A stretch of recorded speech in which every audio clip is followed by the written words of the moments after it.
Hi everyone, this is Sam from Remax Realtor and Realty Inc. as well as SaberiSixRealEstate, back with another video.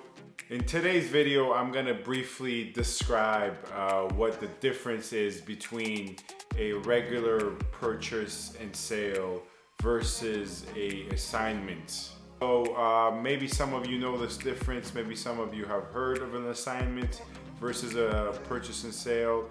But in case you haven't, I'm here to explain.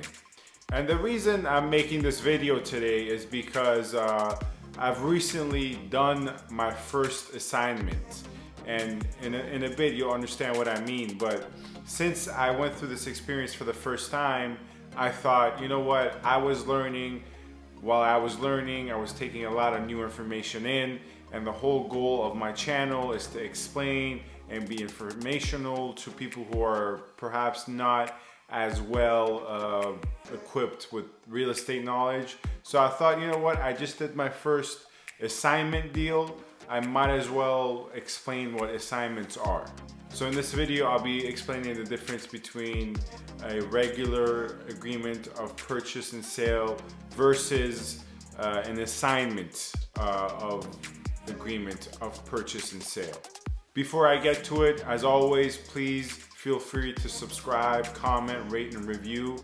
So the quickest way I can explain what the difference is between a regular purchase of a house versus an assignment to purchase of a house is through the following description.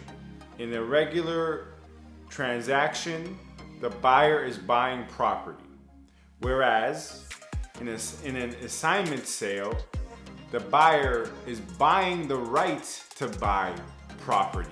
In a regular and typical purchase and sale, when you submit an offer and the offer gets accepted, basically you have an agreement of purchase and sale for a certain property.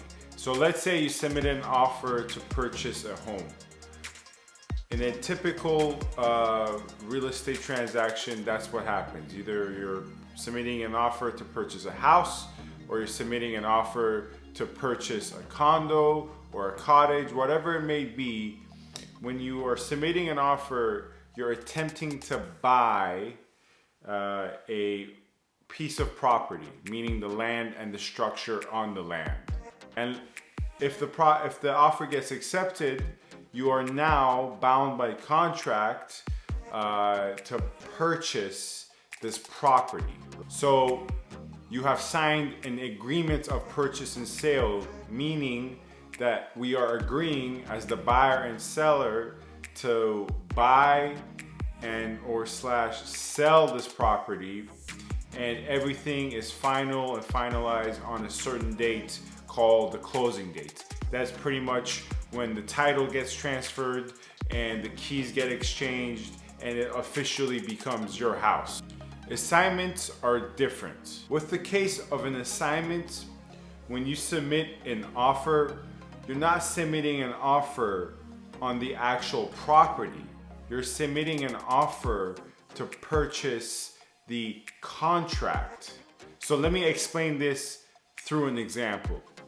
Let's say you buy a house on February 1st, right? You buy the house for $500,000. But at this point, it's still not technically your house. All you've done is submit an offer which was accepted, right? So right now, you have an agreement of purchase and sale. And the closing date isn't until March 20th, let's say. So in between the time of February 1st, where both parties have signed the contract, and March 20th, that's when certain clauses get waived, the deposit is submitted, lawyers have to go through the closing process and all that. But let's say it's February 20th and you're a month away from your closing date, when the date which the house officially becomes yours. And you know, you look around and you say, man, from the time I signed this contract, the value has gone up a lot. You know, I bought it for $500,000. Right now, the seller could have sold it for, let's say, $580,000. So the value has gone up $80,000. And for that reason, and you decide, I don't want to go through with this closing. I'd rather just cash out right now, this moment, and sell this property. But you can't sell it because it's technically still not yours, right?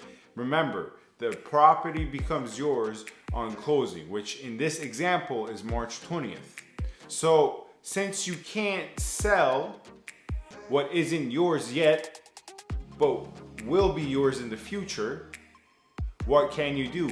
Well, you can assign the contract. Meaning, you're not selling your right to own property, you're selling the agreement which states your right to own property.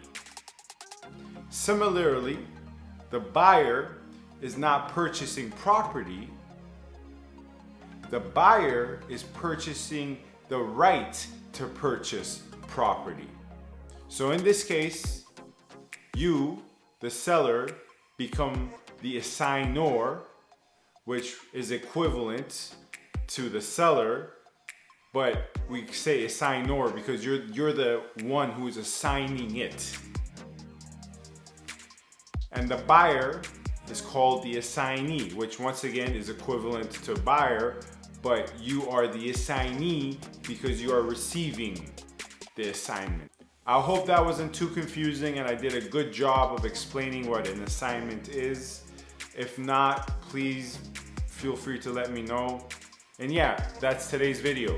Please feel free to subscribe. If you enjoyed this video, give a thumbs up and stay tuned for much more.